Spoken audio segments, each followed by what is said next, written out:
Con el consejero del INE, Ciro Murayama, quien ha dicho que este recorte sería un boicot a la consulta de revocación del mandato programada para el 2022, para abril, 10 de abril de 2022, según la nueva fecha programada por el INE. Gracias, Ciro, por estar con nosotros, consejero, bienvenido. Dicen los diputados del bloque del gobierno, del bloque oficialista, que el INE pidió demasiado para la revocación del mandato.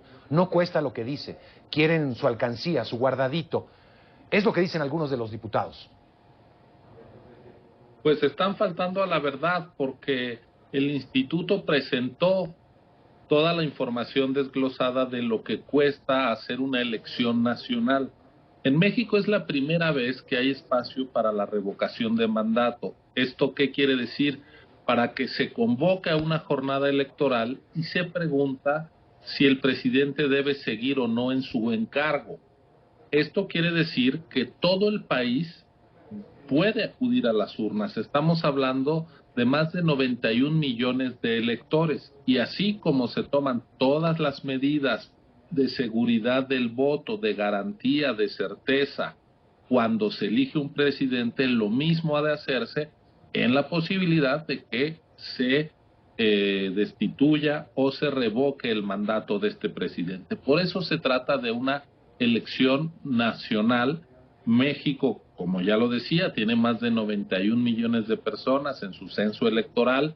Es necesario instalar más de 161,000 mesas de votación, y ese fue el presupuesto que el INE propuso a la Cámara de Diputados y que se corresponde con lo que en otros años hemos pedido cuando hay elecciones nacionales, e invariablemente la Cámara de Diputados ha dado esos recursos, porque ¿en qué país se puede uno imaginar que haya elecciones presidenciales, o en este caso una elección para eventualmente revocar al presidente, sin recursos públicos? No van a ser las fuerzas del mercado, venturosamente, las que estén a cargo de esta elección, sino un organismo constitucionalmente diseñado para eso. Claro, ahora Ciro, no es una elección, es una revocación del mandato, es una figura distinta, contemplada ya en la Constitución. Entiendo Pero la hay que ir a instalación de las votar. casillas para alcanzar a todo el país y a todos los distritos. Sí. Es que la gente está votando. Cuando hay una urna y uno vota por una opción, está eligiendo entre algo. En este caso no se está eligiendo entre candidatos, pero cuando hay boletas electorales, urnas para depositar el voto, hay un censo electoral, eso se llama una votación nacional, necesariamente. Ya, ahora, se reduce mucho, incluso en impresión. Es una sola boleta, a diferencia de una elección federal donde puede haber 3 o 5 boletas, incluso si coinciden con las locales. También en el número de casillas, de cajas, ahí también se reduce la impresión. Eso, vaya, no es, entiendo la comparación en el número de casillas, más de 161,000 dice Por eso, que tendrá que instalarse, pero tiene sus diferencias. Lo respondo de manera muy directa. Claro que hay diferencias. Se pidió 8,000 millones de pesos para la elección del año pasado, donde había cargos de elección popular en todo el país, más de 21,000 cargos, y ahora se está pidiendo menos de la mitad.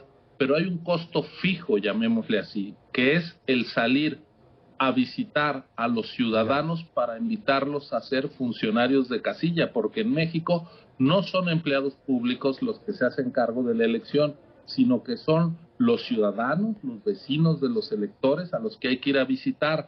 De acuerdo a la ley electoral mexicana, se tiene que visitar al 13% del padrón electoral. Esto quiere decir que hay que visitar a 12 millones de ciudadanos. No importa si van a contar una boleta, 2, 3, 4 o 5.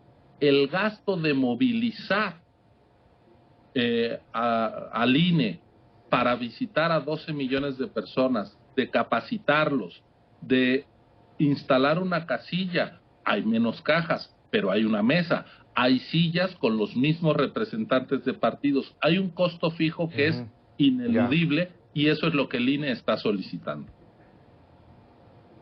Se argumenta también que el INE calculó una consulta popular, además de la revocación del mandato, que no está programada para el próximo año. ¿Esto es así? ¿También se había calculado o se había pedido presupuesto para la consulta popular? Por supuesto, porque la Constitución mexicana habla de dos figuras de participación directa que podrían darse el próximo año. La revocación de mandato, cuya solicitud ya está en marcha y pueden formular los ciudadanos, o bien una consulta popular como la que solicitó el año pasado el presidente de la República, y de acuerdo a la ley de consulta popular, hasta el 30 de noviembre es factible que o ciudadanos o alguna de las cámaras del Congreso o el presidente de la República solicite esa consulta. ¿Qué es lo que le dijo la Suprema Corte de Justicia de la Nación al INE cuando el INE dijo, frente a esta situación no tengo dinero? Eso ocurrió en el actual ejercicio porque ya hubo una consulta popular. La Corte dijo, Instituto Nacional Electoral, tienes el deber, la obligación de solicitar un presupuesto precautorio, así le llamó la Corte, precautorio a la Cámara de Diputados, para que si se celebran esos ejercicios de democracia directa, haya recursos. ¿Qué es lo que hizo el INE cuando, de acuerdo a la ley, antes de que termine agosto, presentó su propuesta de presupuesto, su proyecto? Incluyó dos posibles ejercicios democráticos como presupuesto precautorio: la revocación de mandato y la consulta popular. Ahora, ¿la consulta popular no solamente se realiza en el año de elecciones federales? ¿O esto ya porque ese era uno de los argumentos de uno de los diputados del Partido del Trabajo, Gerardo Fernández Noroña, que solamente era en elecciones federales, entonces no tenía ningún sentido pedir presupuesto cuando no hay elecciones federales? Lamentablemente el diputado no ha leído la Constitución. Él era diputado ya la legislatura pasada cuando se cambió la Constitución. Se publicó ese decreto en diciembre de 2019, siendo el legislador, y él votó a favor de que todos los años pueda haber consultas populares. Así ya está en el artículo 35 constitucional. Bueno, creo que queda clarísimo entonces. ¿Será ¿habrá posibilidades de realizar estos ejercicios o realmente está en riesgo, Ciro? Bueno, yo creo que aquí tenemos que decirlo con toda claridad. México está entrando, y su democracia, a un terreno pantanoso, porque se van dando atribuciones al Instituto Nacional Electoral y se va prometiendo a la ciudadanía que es posible participar en procesos de democracia directa, y al mismo tiempo el órgano del Estado, que tiene la obligación de entregar los recursos públicos para que los derechos políticos puedan ejercerse por la ciudadanía, que es la Cámara de Diputados, está eliminando las partidas para estos ejercicios democráticos. No es posible que el Estado democrático quite, sustraiga, borre los recursos con los cuales se garantiza el ejercicio de los derechos políticos de la ciudadanía. Claro. A México no le conviene, ni a ninguna democracia, que se empiece a jugar y a afectar con el derecho al voto libre y secreto. ¿Cómo se garantiza el voto libre y secreto en México?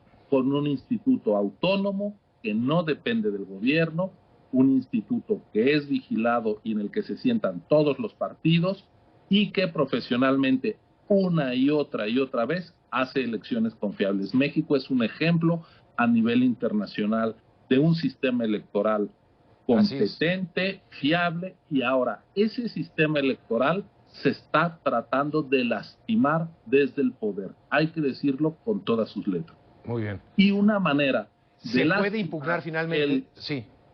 Una manera de lastimar el andamiaje electoral, el sistema electoral mexicano, es castigándolo financieramente. No pudieron cooptar políticamente al INE, no pudieron intimidar a sus consejeros electorales. Ahora es un daño presupuestal el que se está llevando a cabo. Finalmente, Ciro, ¿se puede impugnar algo como un presupuesto, que es facultad exclusiva de la Cámara de Diputados? ¿Se puede impugnar ante la justicia, por ejemplo?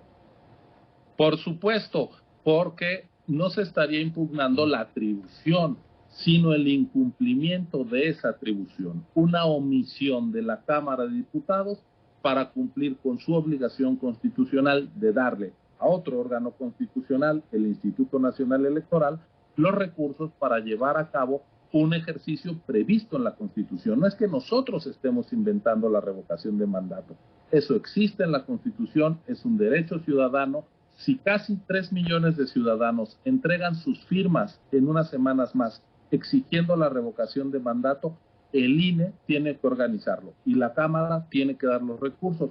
Si no nos lo da, el artículo 105 de la Constitución mexicana prevé una vía, que es una acción de inconstitucionalidad que eventualmente el INE puede interponer ante la Suprema Corte de Justicia de la Nación para que resuelva este diferendo entre un poder federal, que es la Cámara de Diputados, y un órgano constitucional, que es el Instituto Nacional Electoral. Para eso están los jueces supremos de la nación. Pues, consejero Ciro Murayama, gracias por la claridad en este tema. Muchísimas gracias y hasta pronto. Seguiremos con el tema, por supuesto. Gracias. Al contrario, gracias por la oportunidad.